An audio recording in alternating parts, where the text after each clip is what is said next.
Naka-platinum na ako sa Shopee pero ngayon lang kami nakabili ng payong. Hey guys, so magmi-me time na naman ako pero first agenda is bayaran muna natin yung Coke na binili ko kagabi. Wala kasi silang sinsiyo. Kung napanood nyo yung last and other recent videos ko, si Avery nasa tatay niya. I mean for now, pero sa akin pa rin yun uuwi. September 9 sana yung schedule ko talaga with them but then ni-reschedule kasi may lakad yung owner and then ang galing lang kasi September 9 din magbaback to office yung mama ko. So walang makapagbantay sa baby. And para may silbi naman yung tatay, siya magbabantay. Charis. Anyway, ito yung update sa aking nails. Ang ganda pa rin niya. Kasing ganda nito, hotdog. I was planning sana to book na angkas pero mulan bigla. Ayaw talaga ako makatipid. Charis. Sa J Center Mall pala yung pupuntahan ko and di ko swito sa Mandaue. I can remember before na dyan sa J Center yung first PBB audition na sinulihan ko and I was like 15 years old that time. It's just amazing na kahit hindi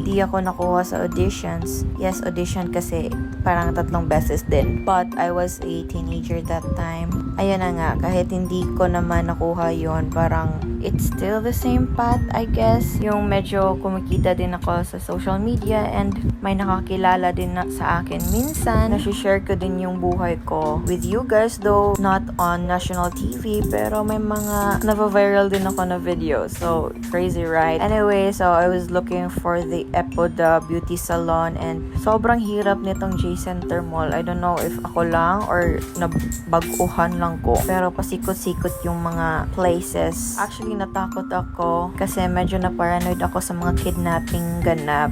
Buti na lang may dala akong payong pang-defense. Charot. Nahanap ko na yung salon pero sabi, balik na lang daw ako 1 p.m. So, nag-lunch na lang muna ako and I got Ayers. Kasi nung birthday ko, I wanted to eat lechon. Pero, ayun nga, dahil magbe-birthday din si Avery noon, parang tinipid ko talaga yung self ko. May nakita ako, gusto ko sanang tignan pero nung zinom ko, parang nasabi ko na, ay, wag na, baka mabudol na naman ako. Magpapa-microblading si Miss Heart. They are located sa 2nd floor. Korean pala yung owner nito, guys. And nung nakita ko yung Facebook nila, yung mga results, sobrang na-excite talaga ako. First time ko nga palang magpa-microblade and medyo may kaba. Ayan, nilagyan na yan ng medicine ni Miss Heart. Charot. Nilagyan ng medicine for 20 minutes and then after that, may nilagay na naman, I think, medicine for 10 minutes. Ang ganda din ng salon nila, guys, and super accommodating ng mga staff ni Miss Hong. And of course, si Miss Hong. Wow, para kang si Julina. Char.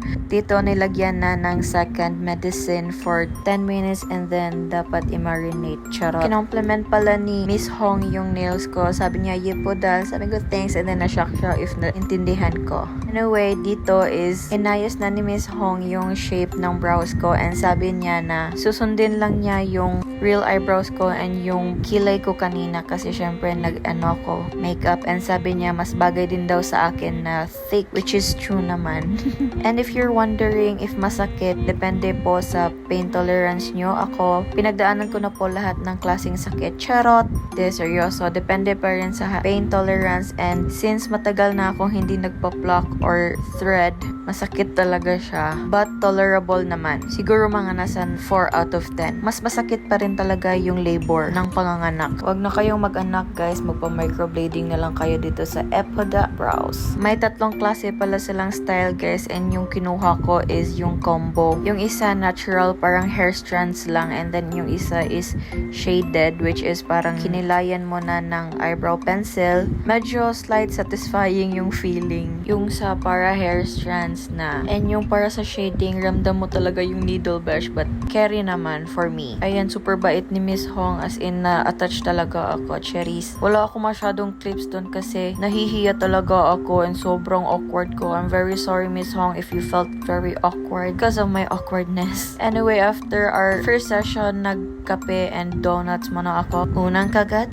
thank you Lord. Unang sip, palpitate all day. Pag nagvi-video talaga ako, na-distract talaga ako sa kilay ko kasi parang taray-taray ko talaga tignan lalo na pag nakamas para ako nangangagat ng person. After the session, they will explain to you pala ang mga do's and don'ts while you're still in the healing process. Same process lang naman ata siya with the tattoo. As you guys can see, sobrang natural niya tignan. Grabe, GGSS talaga ako dyan. Last time for me to prepare na, especially pag lalakad kami. Most of my time, nakukonsume talaga sa pag-prepare for Avery and his things. With me naman, parang quick makeup na lang sa akin. Kita nyo naman siguro if you watch some of my mini vlogs nga umaalis kami. To be honest guys, hindi talaga ako marunong magkilay. Check out their Facebook and Instagram and tag nyo na din yung mga tita or mama or yung mga naghahanap ng magandang quality na microblading. Kita nyo naman kahit nasa angkas ako, GGSS pa rin. Again, thank you so much Miss Hong, Sir Raybert for this opportunity, and then thank you din pala kay Kyle for recommending me. Sobrang nagpapasalamat talaga ako sa mga taong nagtitrust sa akin. Nagtitrust. And why Shema guys? Worth it ra jud ang ilahang services. Ambot oy, basta super na-appreciate kay nako cause I didn't know na I needed this for a single mom like me. Makita lang nako akong self nga medyo slightly tarong. Murag okay na ko nga way gawas-gawas. Cheers! Anyway, thank you guys so much for watching. Bye!